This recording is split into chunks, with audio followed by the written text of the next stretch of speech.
The UDL in 15 minutes logo, a circle around the words UDL in blue, in yellow, and 15 min in red, followed up by a close-up of Jeremie, a white man with dark, short hair, wearing a dark suit and dark tie with a white Oxford shirt.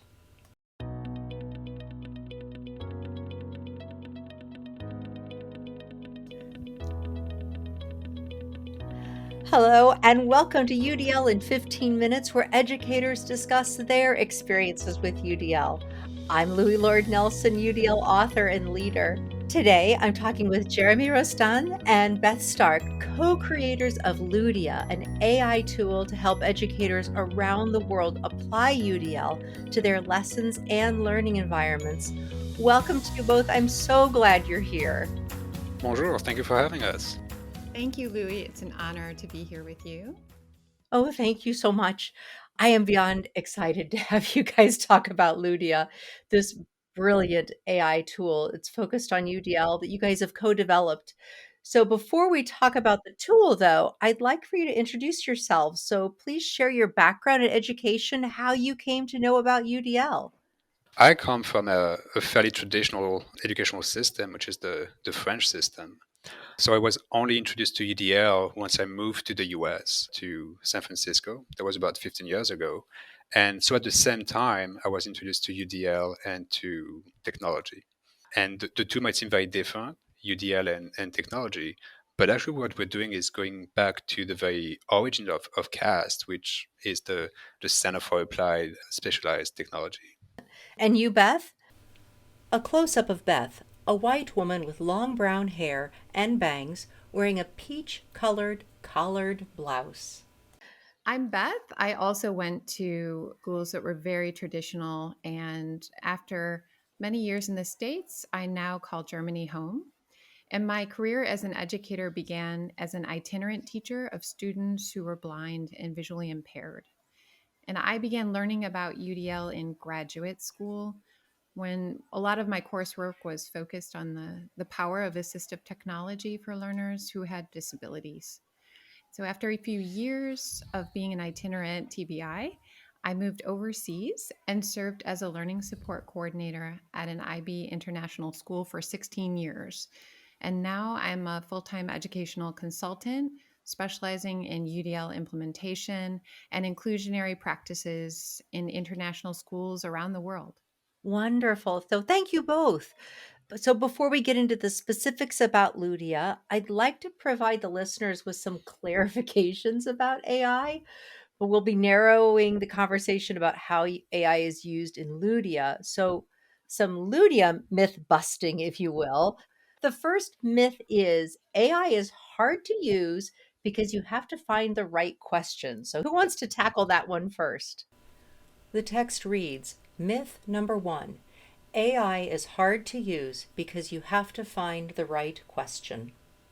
In a sense, it's true, right? So when I give PD on AI, I always try to explain if you were to think of a graph, one axis being how complex your prompt is, and the other axis is how good the output is. I always explain the more complex your prompt, the better the output is going to be. That being said, the beauty of Ludia is that the way we have designed it and pre-programmed it, it does not require the user to do any kind of prompt engineering. We've done that work on the back end for the user. Instead, what we've created is a process. We call it the 4T process, where the user tells Ludia what they want to talk about, then think with Ludia, so they tinker. They will then tweak the output and they really use Ludia as a thought partner, as a chat partner, because we've been doing the sort of programming and prompting.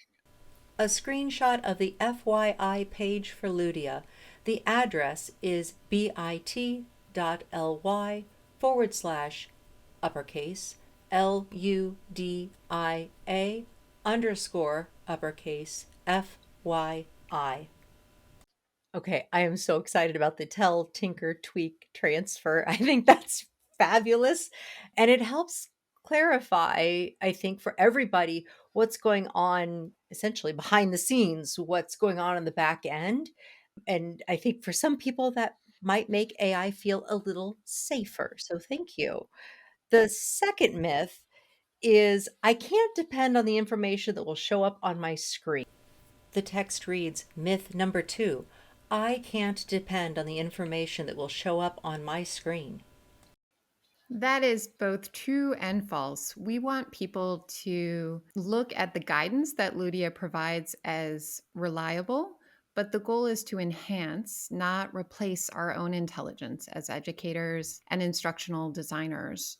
So we created the 4Ts process, as Jeremy mentioned, which is tell, tinker, tweak, and transfer.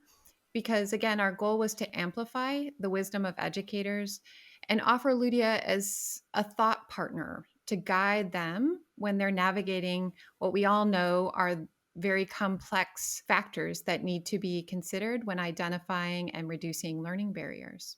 Excellent.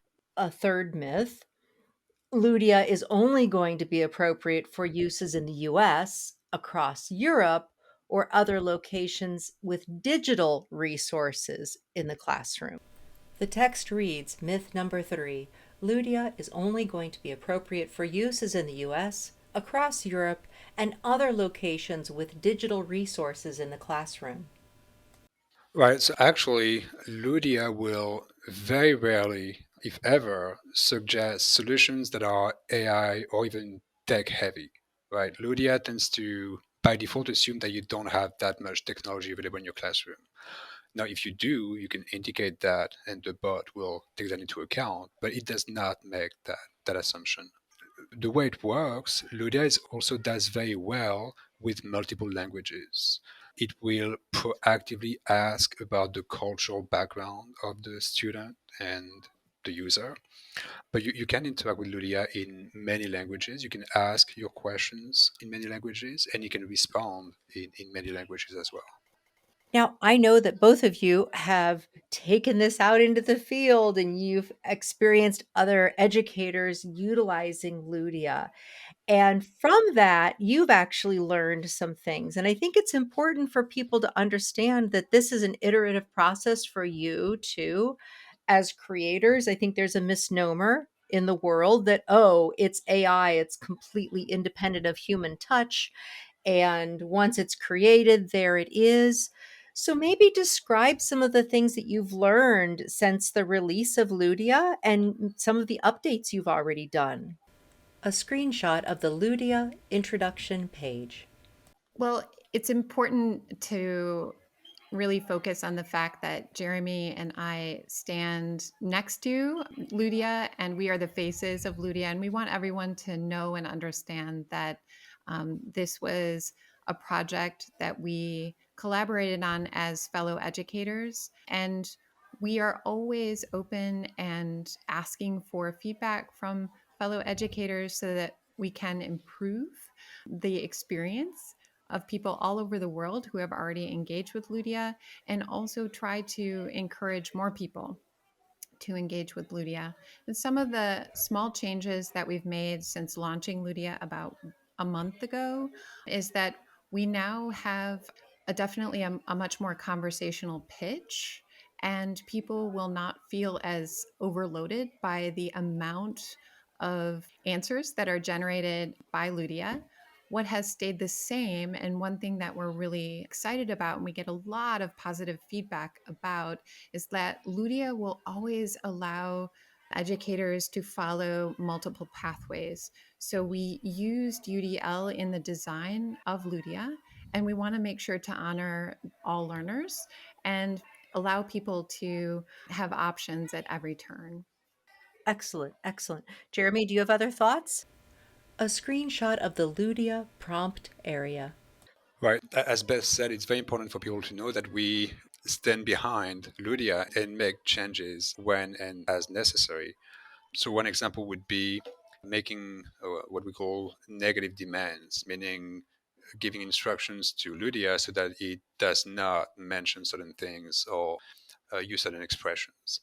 So based on feedback, for instance, we made sure that it should not touch on topics such as learning styles, but we don't want to for people to confuse, which if you're not very familiar with UDL might be a common misconception that UDL is the same thing as learning styles. So we went and sort of baked into the prompt that it should not use this expression or this frame of mind. Excellent. Yeah, great examples.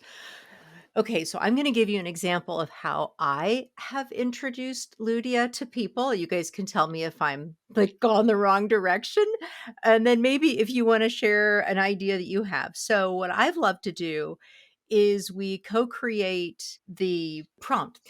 And then I have some people put that prompt into Chat GPT, and I have other people put that same prompt, identical, into Ludia. And then we compare what shows up. And the beauty of it, of course, is that Ludia is helping people think about how are we lowering these barriers? And number two, the strategies that are suggested come from the mindset of how are we going to, again, lower barriers, but how are we making this accessible to all learners versus that same prompt in Chat GPT? While there's a plethora of suggestions and strategies, and really I found that most of them are pretty good, it's just a list of strategies and you don't know why you're doing it. So anyway, that's a strategy that I've been using and it's been really well received. So I'm just curious if you want share any of the strategies you've used. A screenshot of a prompt and response in Ludia. So you gave a very good example because what you're doing, which is exactly what we are hoping to see, is what really, or is one of the way Beth was instrumental in making this a success. I do not have the same level of expertise that she has, so to be honest, I tended to see UDL very sort of technically as a set of guidelines, checkpoints, and strategies. And she was instrumental in making sure that LUDIA would be designed in a way where it would help the user develop appropriate mindsets and engage with UDL as a way of thinking and not just implementing specific strategies. Adding to that, we want to see LUDIA as both a thought partner for identifying and reducing barriers for learners, but we also want people to feel comfortable engaging with LUDIA as learners themselves. So, if, for example, a person is listening to this podcast and has very little understanding of the system skills and beliefs of universal design for learning, we would encourage them to share that with LUDIA. And what they will receive in return is entry points for them to explore and learn more about universal design learning, but at a level that's appropriate for someone who doesn't have a lot of previous knowledge. So LUDIA also grows with you. And when you engage in a conversation with LUDIA, you can also come back, and LUDIA will prompt you to come back and share how things went and whether or not you want to work more on the question that you initially engaged with LUDIA about. Okay, my last question is first, it's a comment, then it's a question. So I know that you have created this tool so that it can respond in multiple languages.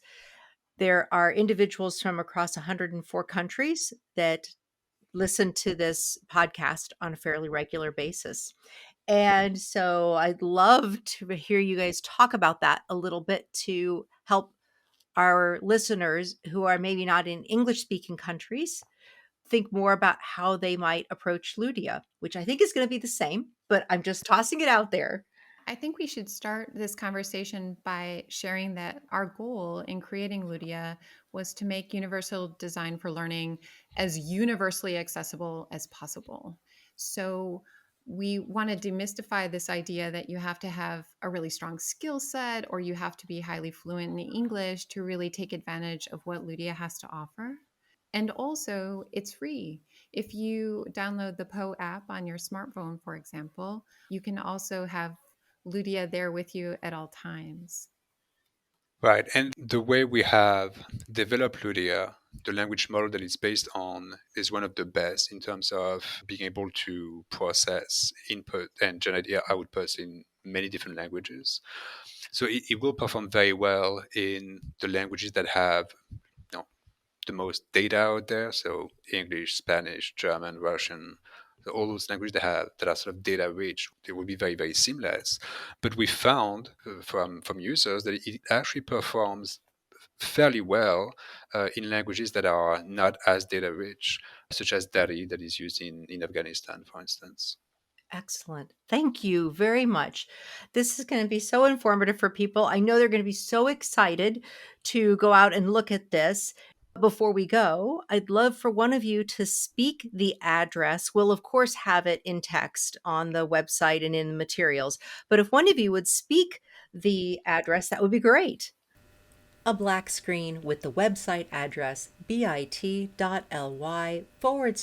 all caps LUDIA, followed by a screenshot of the lower left-hand corner of LUDIA where you can send feedback to Beth and Jeremie, followed by screen captures of the UDLapproach.com and the UDL in 15 minutes logo.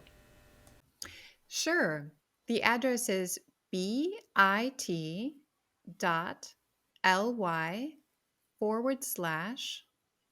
capital L, capital U, capital D, capital I, capital A. Fabulous. So it is a bit.ly, bit.ly/ all caps LUDIA. Wonderful. Oh, I can't wait for everybody to try this out.